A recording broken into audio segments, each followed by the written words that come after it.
చేయటానికి రాష్ట్రాన్ని సర్వనాశనం చేసినటువంటి సైకోని తరిమి తరిమి కొట్టడానికి 5 కోట్ల మంది ప్రజలు ఈనాడు ఎప్పుడో చంద్రబాబు గారిని ముఖ్యమంత్రి చెయ్యాలని ఉవ్విళ్లూరుతున్నటువంటి మనందరి దైవం.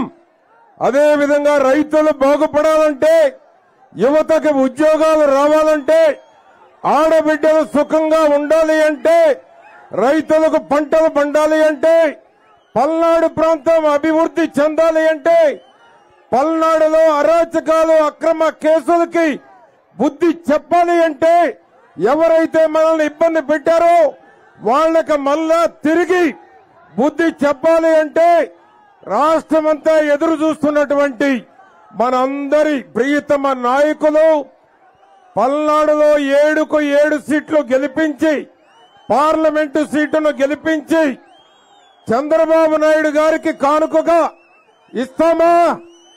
సైకో పోవాలి, సైకిల్ రావాలి, సైకో పోవాలి.